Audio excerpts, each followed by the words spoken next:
Well, hello and welcome to Munich. Welcome to the Munich Motor Show 2021. This is very exciting. It's been a while since I was at a motor show.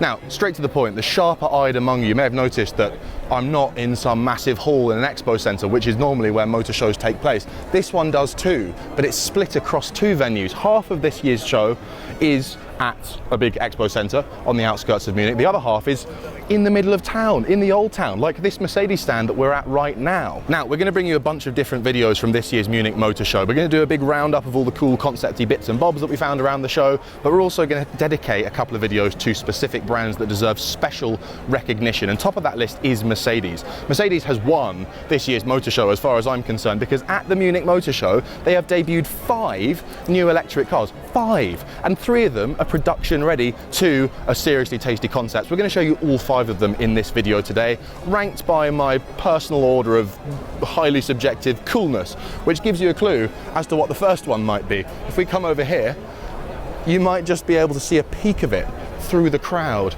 It's big, it's boxy, it started life as a military vehicle. That, my friends, is the new Mercedes EQG, and this is fully charged.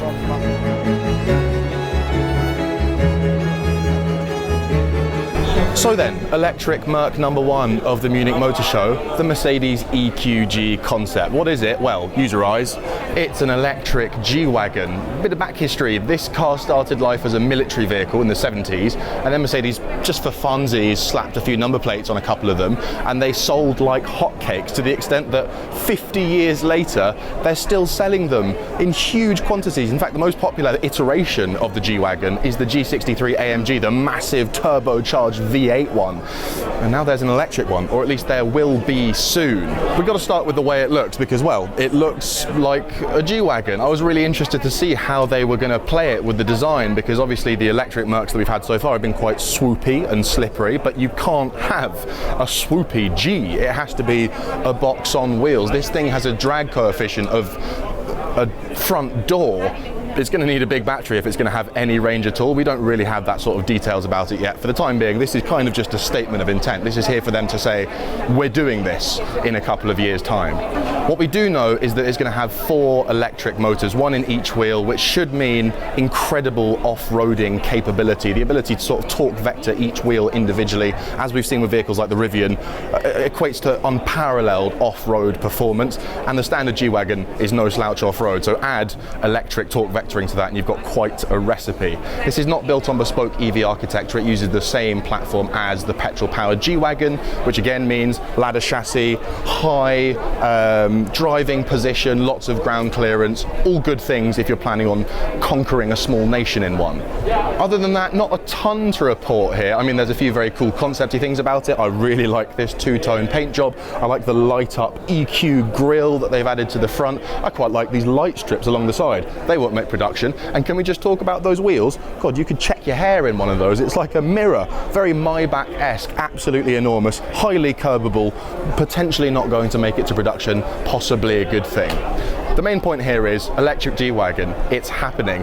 This car makes no sense at all. It never did. It hasn't made sense in the 50 years that it has existed and been available to buy, and it never will. And I'm kind of happy that Mercedes are sort of defying all logic and bringing it into the electric age, because this car is just a bit of fun. I smile every time I see one of these on the road, and I really think it's going to suit electric power. Excited for this one.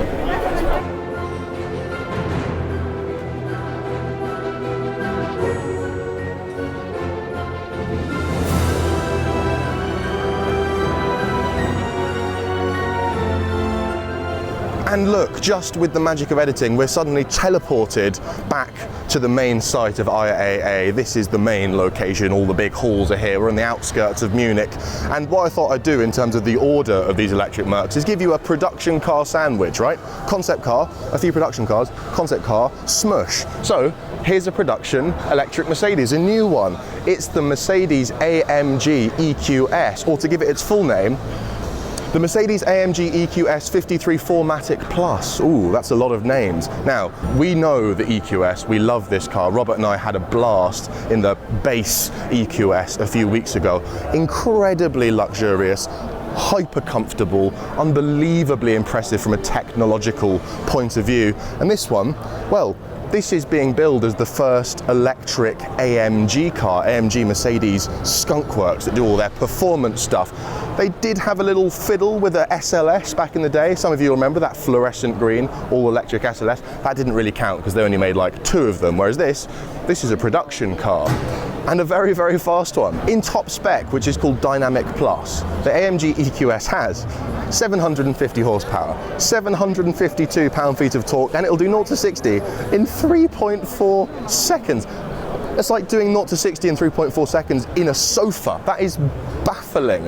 Now, you would imagine that to some degree the comfort is going to be compromised a little bit in order to accommodate that speed. And as you'd expect, this car has got upgraded air suspension from the base EQS. It's got upgraded steering from the base EQS. Those are basically lifted directly off big ICE AMG cars. The battery is the same 107.8 kilowatt hour number as the EQS. Range will be slightly reduced because, well, it's got a shed load of power, and if you so much as breathe on that throttle, your range is going to go down a bit, isn't it? So Mercedes reckons something like 327 to 360 miles. Not bad, right? Let's talk about this grille, because that for me is more of a decisively fake grille than the one on the EQS, which was sort of just blacked out. They've added some classic AMG prison bars to the front. I quite like it. I think that this is a smarter looking car than the EQS. It's just a bit more purposeful. These wheels, these 22-inch new AMG design wheels are mad. The whole car is just a bit mean, isn't it? I'm sure a few of you will kick off on this grille situation. I have no doubt about that. In fact, let me know in the comments. Is this a better looking car than the base EQS, or have they made it worse? Discuss. Interior looks largely unchanged from the base EQS. We've got some nice AMG sporty seats that sort of hug your sides and stop you from falling out the window when you corner aggressively. And that's about it. Oh, one more thing worth discussing on this AMG EQS. This car has been fitted with special speakers and, quote, shakers, which are designed to provide what AMG calls an AMG sound experience when you drive it a bit fast. Speakers and shakers. Not so sure about those. We'll see what they're about. Anyway, there's another shiny new production Merc over there. I think we better have a look at that.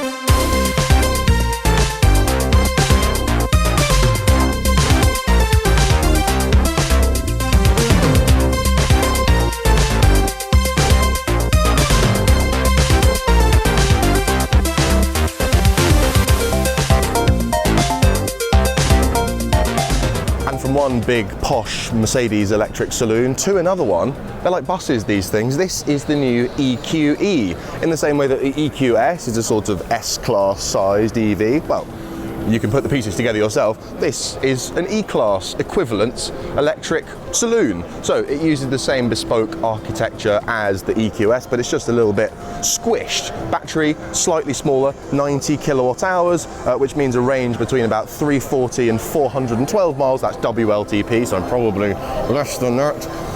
But the main thing that I'm looking at with this car, I think it's a bit nicer looking. Where I complained that the EQS was a bit of a sort of unremarkable blob, this one's got a bit more angle to it. The headlights are a bit angrier. This appears to have the sort of AMG bodywork going on. But yeah, I don't know. Slightly more interesting looking car perhaps. Certainly going to be a bit cheaper than the EQS. Again, we're assuming that it's going to cost highly spec'd E-Class money in the same way that the EQS costs well-spec'd S-Class money. Other things worth knowing, 170 kilowatt charging on this car, which is slightly less than the EQS, bit strange, but still pretty fast. Features like hyperscreen, four-wheel steering and the augmented reality heads-up display that we so enjoyed on the EQS are all available on the spec sheets of this car. That's good to see.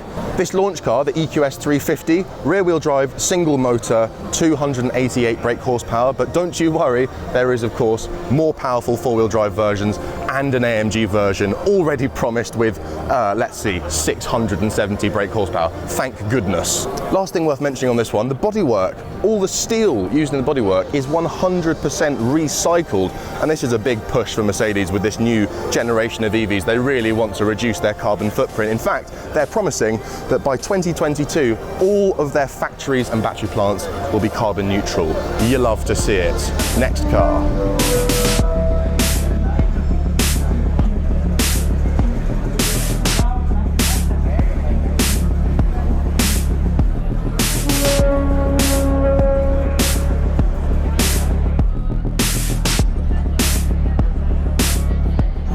And here is your third and final new production electric Mercedes of the Munich Motor Show. It's the Mercedes EQB. Now, full disclosure, this is not the first time we've seen this car. It was actually unveiled at the Shanghai Motor Show earlier this year, but to my knowledge, it's its European debut.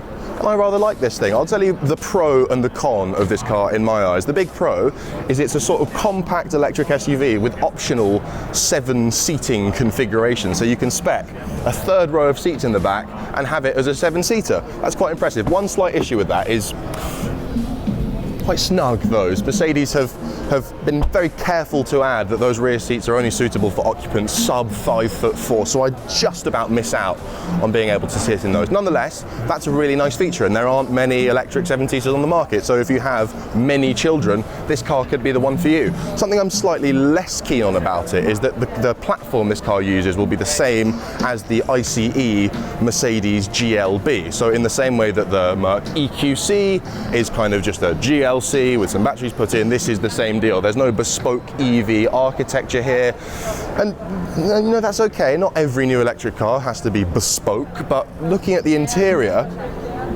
it does kind of feel like it's slightly from the previous generation of electric Mercedes. It looks like a GLC in there. It doesn't look like an EQS or an EQE. God, so many acronyms. The point I'm making is, it's not, Mercedes haven't pulled out all the stops with this one in the same way they have the EQE and the EQS. They've taken their petrol-powered GLB, they've shoved some batteries in there. I'm sure it will do perfectly well, and I would hasten to add that it's still very nice in there. Okay, there's no hyperscreen, but you still have beautiful materials, and what it does have from the last gen of Mercedes that I really miss are the scrolly wheels on the thumb that are kind of like the ones off a BlackBerry Bold phone from 10-15 years ago. There's a niche reference for you, fellow BBMers, get at me. What am I talking about? Range, slightly underwhelming, 260 miles WLTP. Again, we're not using bespoke EV architecture, so range is going to take a slight hit because there's less room for batteries. Dual motor, all-wheel drive only, going on sale next year, the GLB.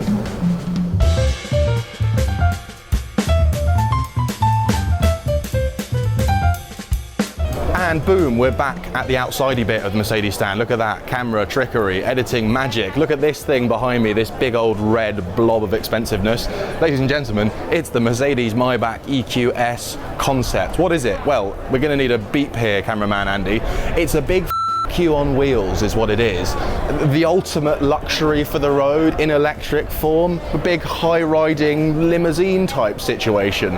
Rear seat occupants are the ones this car is designed for, like all Maybachs. By the way, this will be the first electric car to don the famous Maybach badge. Maybach, if you don't know, is sort of like for people who think that S-classes are for peasants, you know? If you just want that cut above and you want rear curtains and a sort of champagne cooler, this is the brand for you. So what do we know about it? Well, Mercedes says it's near production, which is remarkable when you see the front end. The fact that something like this is actually going to happen quite soon. It is an eye-catching vehicle, let's just say. 24-inch chrome wheels on this concept car, a monstrous grille on the front, which you can form your own opinions of. Pricing, who knows? Put it this way, a Mercedes-Maybach S-Class starts at about 180 grand. I would say that that comfortably puts this at north of 200 base price. It's a special sort of car for a very special sort of someone, and if you are that kind of person and you have that kind of money, your jets for the road is here. So there we have it. That concludes our Mercedes only special. Let us know in the comments, which of these 5 electric Mercs are you the most interested in? Which one do you hate the most? Which one would you buy with your own money? I want to know down in the comments. We're going to go shoot some more videos with some more cars now. It's so good to be back at a motor show. If you have been, thank you for watching.